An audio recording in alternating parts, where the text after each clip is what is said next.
Vanakkam and greetings of peace and love. Welcome to Sadhana on S3 with me, Alisha Gayapasad. In our lineup today, we open up with a high-level impact of the fourth industrial revolution in Hinduism. Tapping into the ancient Hindu practice of yoga, Dr. Ansuyah Moodley gives us a demonstration of how to strengthen your body and relieve your stress in the present supersonic world. Moving on from the materialistic domain into a more spiritual space, we end the show with the divine praise of the Lord in the form of a Bhajan through devotional singer Darren Chetty and Troupe. The world is at the cusp of the fourth industrial revolution, and more we see the world through algorithms. While technology will have a huge impact on all domains of life, it is imperative that we drive it in a holistic and integrative way to use it to uncover who we are and why we exist as human beings. Spirituality and Hinduism is at the heart of these needs. Sadhana today meets up with millennials Sailesh Kondya, Rushi Pandya and Yamira and Sedirai Mamdu to unravel their love for information technology, artificial intelligence and robotics, as well as the impact of their faith in the new world. Let's take a look.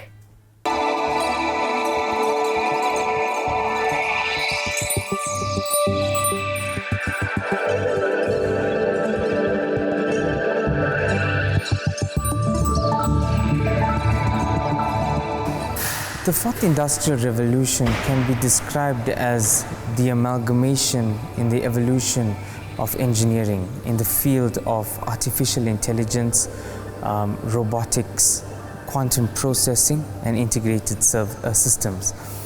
Modern day technology can help our society in the way it works, such as playing and working and living. The pace at which technology is growing, if you don't keep up, you will fall behind.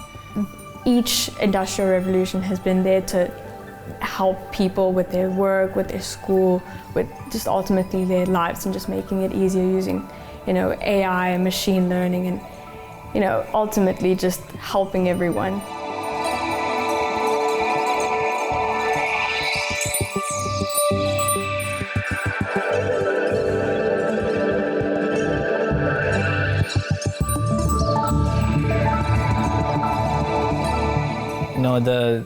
The web or the technological world as we known as, it's an ocean full of possibility, and every single day from a small child that we would consider 6-year-old all the way to 70-80-year-old, they all are contributing towards the technology to drive this digitization world forward.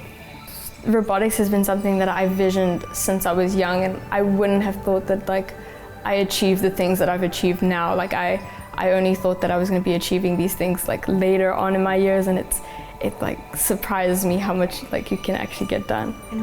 I believe that that change is the only constant, and in order to survive, any aspect in the universe must be able to adapt to change.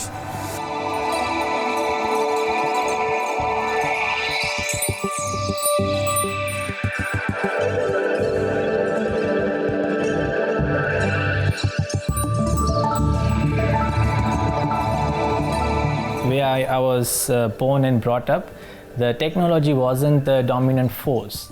So up until grade 10, 11 in India, we hadn't even seen the computer. The phone calls and cell phones were always there, but the virtual reality, with the touch of a button, now you're able to see someone sitting 5,000 miles away from you. If you want to connect with someone in India, all I have to do is pull out my phone and use one of the apps to see what they are doing in a millisecond of time.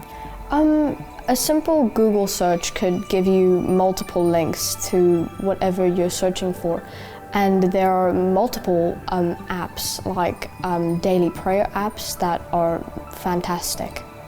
With regards to the spiritual understanding, it is evident that it has adapted through the eons and ages over thousands of years, and it stands to reason that eternal truth will always be the one single thing that will always survive regardless of change. And hence I do believe through the changes in the environment, through the changes in technology, through the changes of the entire universe, the eternal truth would never change, and thus it will always survive. What fascinates me about Hinduism is that I love how there are so many lessons to be learned, but there are never enough to be learned, because it's just an amazing culture, and I feel like it's not very heard. I have studied a bit on the Vedas, the Puranas and the Shastras, and what I did come across was very exciting engineering concepts known as the Vimanas.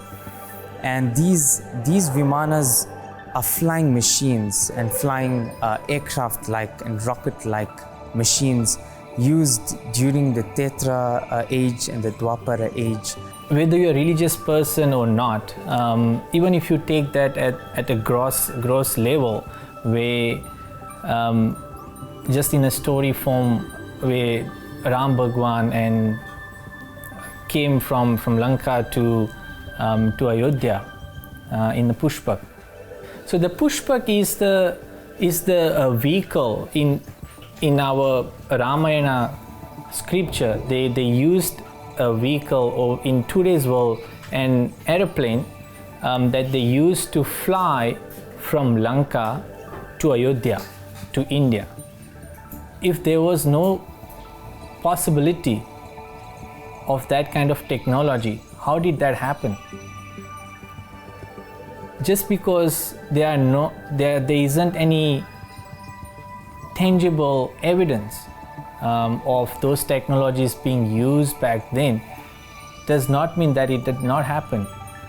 The thing which gained my interest is the fact that you have all the control to have something in your head and to visualize it, and then to actually put in some random words onto a laptop and then see this amazing outcome which could help change someone, or could change something, or solve a problem even.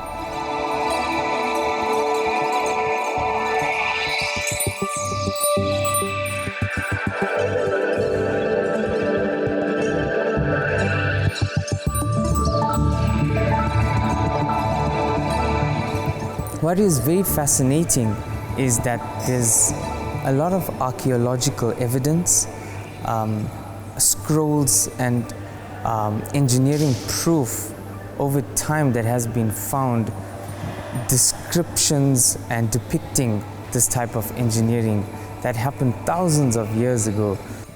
So with robotics comes commitment, and with commitment comes discipline.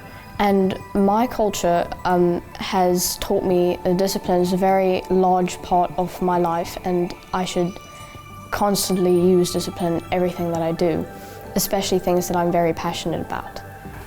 I find robotics very fascinating because you imply your knowledge onto a simple piece of code, and you put pieces together, and that becomes your robot, and you code it, and it's just so fascinating to see it come to life when it's finally running and up.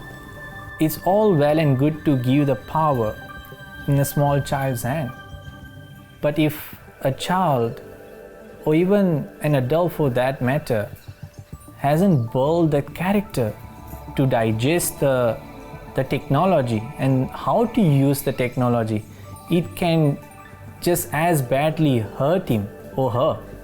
So we have to be very careful. For example, when the invention of the gunpowder took place, the intention wasn't to create a violence through that. It was invented for the energy purposes. But how it turned out later on, where it's predominantly now being used to create wars and kill other people, the same threat, this artificial intelligence and the robotics, all of those technologies also posing in front of us. So the point that I'm trying to make over here is artificial intelligence, technology, the fourth revolution that we are alluding to. We have to make sure that we don't forget to add the touch of humanity and the values that we believe in. Something that I've learned through the culture and through my parents have taught me and everything is that you need to keep yourself grounded, and I do that in the ways of meditation and being with myself and finding my inner peace, or finding my inner grounding. And you can use that in all aspects of life, being an all-rounded person. And if we look at our ancient scriptures, and if we look at the Sanskrit word Satchit, which literally means being plus awareness, and if we take this one level further as Satchit Ananda, which literally means being, awareness and bliss, and this describes exactly what it means to be human, or having your Atma or soul shine through you. So that's the power that Sanskrit language holds, and that's why there is a massive drive towards this Sanskrit language, that it can become, or it is, according to NASA scientists, the most suitable language for AI, and they are already experimenting using in their artificial intelligence programs. And if we look at artificial intelligence, it's the one aspect that it does miss, is that ability to have consciousness. But I do believe that we as human beings can bridge that gap and allow artificial intelligence to manipulate itself in such a way that we can help others, we can preserve and protect nature, which is the fundamentals of what it means to be human. Be the change that you want to see in the world. Always have the understanding and the hope that the world will be a better place. And always use your knowledge and your skills to enhance the living and to enhance life for future generations. Regardless of the type of education that you have, just know that if you play your part, it is definitely worthwhile, whatever you are doing.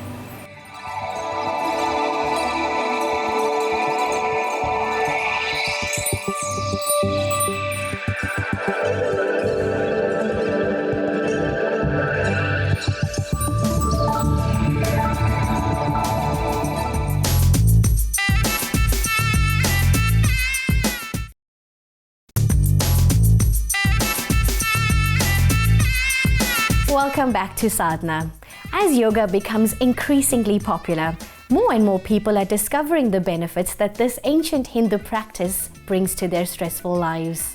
Yoga offers several techniques for taming the monkey mind as well as to bring balance to the body. In Yoga for Wellness today, Dr. Ansuyah Moodley performs the Ardha Kati Chakrasana that takes us away from the noisy industrial world and focuses on energizing the entire body. Namaste and good morning to all of you. In today's yoga session, we're going to focus on one of the asanas in standing position, that is in Tadasana. It is a very powerful asana called Ardha Kati Chakrasana, and as the name suggests, chakra means wheel. So it is a very energizing chakra. So anybody doing this will find benefits in terms of the movement along the waist, and in fact the energization of the entire body. So let's get started. So get into Tadasana position in Sthiti. This is a wonderful mountain posture. So feet together, feel the sensations all the way, three-dimensional surface area from the toes right to the heel. Feel that wonderful surface awareness. Make sure that the connection with Mother Earth is absolutely strong. Your hands on either side of your legs, fingers are loose. Feel the intensity of the energies to the fingertips. Try and bring the core inward. Try and constrict those abdominal muscles. Try not to shrug those shoulders. Be firm but relaxed. Chin parallel to ground. Take a deep breath in and exhale. Very good. We're going to start with the right hand. And as you start to raise the hand very gently, take a deep breath in. Come to the position of 90 degrees where the hand is parallel to the ground. Turn the palms gently upward facing the ceiling and continue to inhale as you move the arm as far up as you can over the head. Allow for this wonderful vertical stretch. Your biceps are against your ears. Your hands are stretched as far as you can in the vertical position, giving you a wonderful linear 180 degrees from toes to the right heel. Good. And as you arch over on exhalation, continue to bend sideways, taking the arm with you. Remember, the biceps are very close to the right here. The left hand slides along the left foot. And feel a wonderful stretch, an expansion on the right-hand side of the waist, contraction on the left. Tilt the head as you move the arms all the way around. And then very slowly start to inhale. Again, stretch the arm as far as you can in a vertical position. And begin to exhale. And as you exhale, you'll come to 90 degrees, parallel to the ground. Turn the palms facing downward. And very gently come back to Tadasana position. Let's try it with the left hand. Very gently, as you inhale, begin to raise the left arm. It comes to 90 degrees. Very gently raise the palm upward. Continue to raise that hand until it's in vertical position. The biceps of the left hand touching the left ear, as close as it can be, and feel that wonderful stretch from the toe to the fingertips of the left hand. And as you exhale, continue to bend over the head, the right hand dangling along the right foot. Head can tilt in the direction of that raised arm. Continue to feel that wonderful stretch on the left-hand side of the waist, contraction on the right-hand side. This asana, Ardha, Kati, Chakrasana, is absolutely powerful to energize the entire body, especially if you're feeling very lethargic, you're feeling in a very tamasic mode, and you want to energize to do something, especially in the morning. If you want to get ready for work, this is a very powerful energization technique. Again, as you come up, inhale, and then bring the arms down very gently at 90 degrees, turn the palms facing downwards, and come back to Tadasana position. Take a deep breath in and exhale. Breathe in and exhale. Namaste.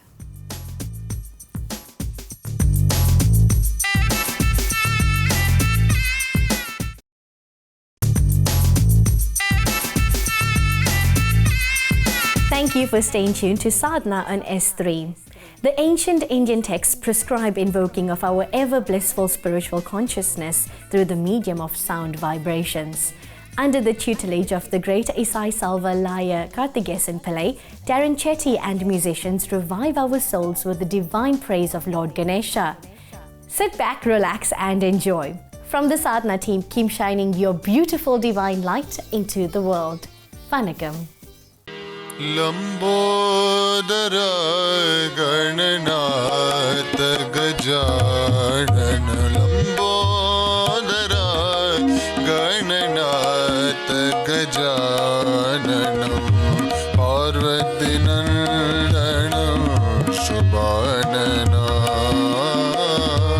Parvati Nandan शुभानना Pashupati Tanaya Siddhi Vinayak Pashupati Tanaya Siddhi Vinayak Pashupati Tanaya Siddhi Vinayak प्रणवाकार Shambho Nandan